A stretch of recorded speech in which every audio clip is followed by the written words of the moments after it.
একদিন একটি পর্যটন স্থানে ঘুরতে গিয়ে মেয়েটি হঠাৎ একটি মানিব্যাগ কুড়িয়ে পায়। তৎক্ষণাৎ সে দৌড়ে গিয়ে মালিককে ফেরত দিতে চায়, কিন্তু আশ্চর্যজনকভাবে ওই ব্যক্তি আরো জোরে দৌড়াতে থাকে, এমনকি তাকে টেনে নিয়ে যায় এক অপরিচিত গলির ভিতরে। সে একা হয়ে যেতেই লোকটি বন্দুক ঠেকিয়ে ধরে তার মাথায়। মূলত লোকটি ভেবেছিল মেয়েটি নাকি শত্রুপক্ষের পাঠানো গুপ্তচর, কিন্তু সে জানতো না মেয়েটি আসলে শুধু মরুভূমিতে ঘুরতে আসা এক অভিনেত্রী। এদিকে মেয়ের ম্যানেজার ফোন করে জানিয়েছিল মেয়েটির গুরুতর ডিপ্রেশন আছে, তাই সে যেন কোনো ভুল সিদ্ধান্ত না নেয়। এই ভয়ে লোকটি চুপি চুপি তার পিছু নিচ্ছিল। ঠিক তখন বন্দুকধারী তাকে গুলি করতে যাচ্ছিল। লোকটি উপস্থিত হয়ে তার হাত লক্ষ্য করে গুলি করে তাকে আঘাত করে। শারীরিক শক্তিতে অসম হওয়ার কারণে মেয়েটি শেষমেশ পালিয়ে আসতে সক্ষম হয়। মেয়েটি ভেবেছিল হয়তো সাধারণ ধরনের একটি অপহরণ ঘটনা, মনে স্থিরতা ফিরিয়ে এনে পরের গন্তব্যে যাওয়ার প্রস্তুতি নিচ্ছিল।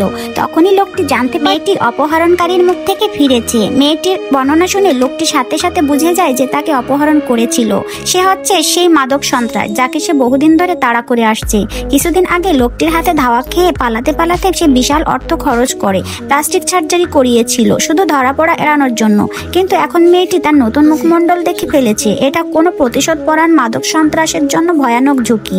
তুমি প্রতিবর্ষে প্রান্তেই পালাও না কেন, সেই নিশ্চিতভাবে তোমাকে খুঁজে মেরে ফেলতে চাইবে। তাই মেয়েটি নিরাপত্তার জন্য লোকটি তাকে জোর করে নিজের কাছে আটকে রাখে, ঘনিষ্ঠভাবে পাহারা দেয়। এভাবেই দুজনের ভিতরে শুরু হয় এক অদ্ভুত নতুন সম্পর্কের গল্প।